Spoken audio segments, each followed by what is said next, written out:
Hey guys, welcome back. If it's your first time, welcome. Today we're going to be talking about finding your purpose.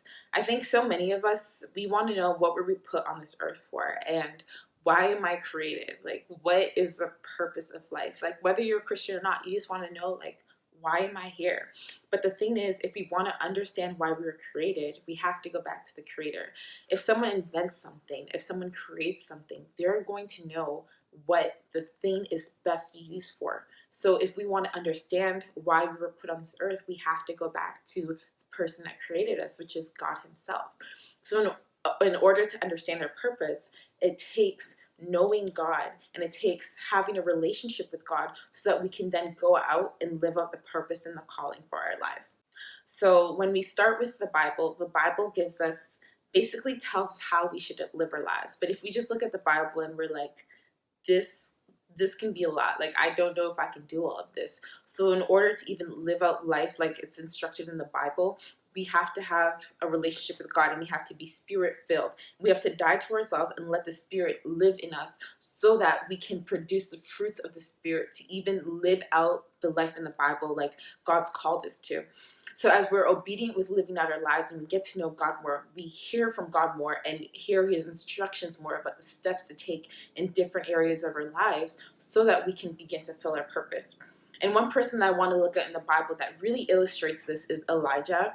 And as he was obedient to God, just step by step, he fulfilled his purpose. I think so many times we want like the big thing, like, God, tell me what I'm created for. Tell me what you want me to do. But then the thing is, if God just gives us that, we run off and do it on our own and like put God to the side and just try and do it on our own. But the thing is, it's step by step. Like, we may not even know the big grand plan, but it's step by step that purpose is fulfilled.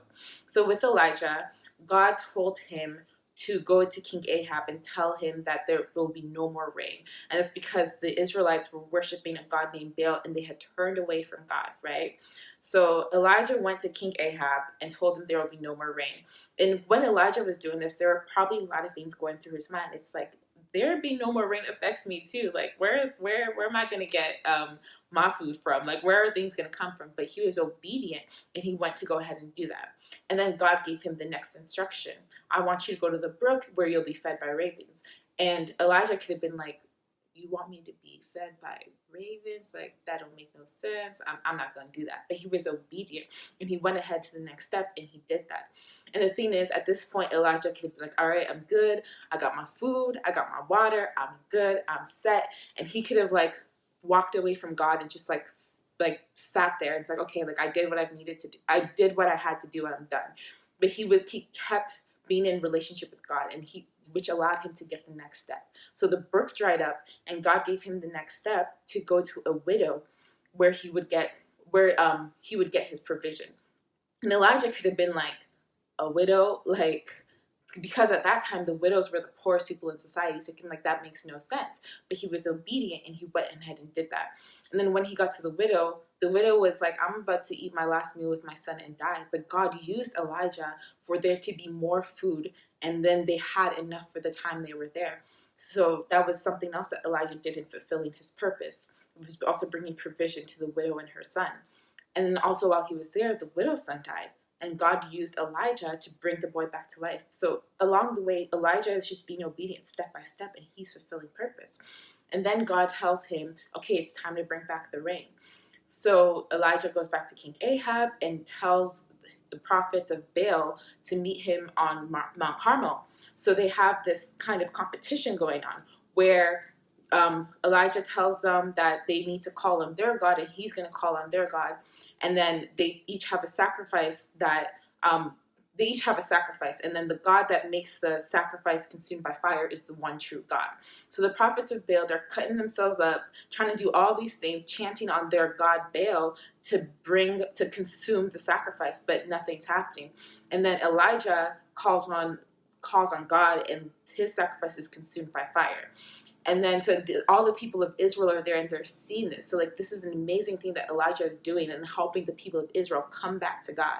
And so this is just all in step-by-step obedience. He's just living out life with God and walking with God, and he's getting his next step and his next step and his next step, which is leading him to fulfilling his purpose. So that happens. And then Elijah executes the prophets, and then Jezebel, the queen who brought Baal to the Israelites, hears about this and she's upset. And then she's like, all right, we're gonna kill this dude, and sets out, and she puts that word out. And Elijah runs away because he's all scared, right? And the thing is here Elijah's facing opposition, but he was obedient to God. So why is he facing all this opposition, right? But the thing is, just because you face opposition when you're obedient to God doesn't mean you're not where God wants you to be. Doesn't mean you're not fulfilling the purpose for your life, right? So God meets him there and says, why are you here? And he says, Jezebel's trying to kill me and all this stuff. And he's done all this amazing stuff for God. And here he is scared, right? And but God speaks to him and then comforts him there and meets him there. It's like, there's still so many other prophets that haven't bowed down to Baal. You're not alone. Like, you're not alone in this, right? And then God gives him his next instruction. So we see over Elijah's life, it was obedience. And yes, he faced opposition, but he was just still obedient to God, still relying on God, and still trusting God every step of the way. And like, Elijah ended up leaving earth in a chariot. Like, he didn't even die. Like, you're in alignment with God when you don't even die. So, and even though, so he faced opposition, but he was still fulfilling his purpose with God.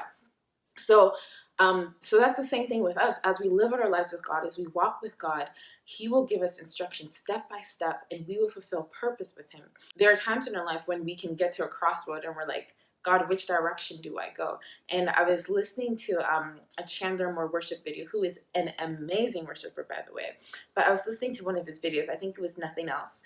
And he was talking at the end of it and talking about how we can sometimes live in almost an anxiety-like state because we want to do God's will for our lives. And we're like, God, what do you want me to do? Is it this? Is it that? And almost start trying to live in a state of perfection because we want to fulfill God's will for our life. But the thing is, if we get to a crossroad, we can take time out, we can pray about it. But even if you go down the wrong path, God will bring you back and redirect you, because your heart's desire is to do his will.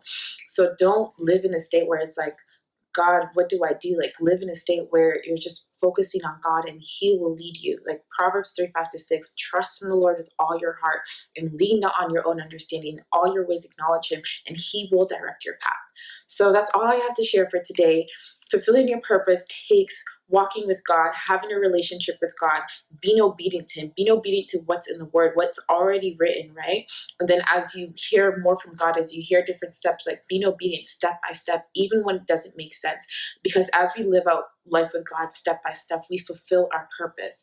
And so purpose is lived out in obedience to God. And that's how we come to fulfilling our purpose. So thank you for watching, and see you next time.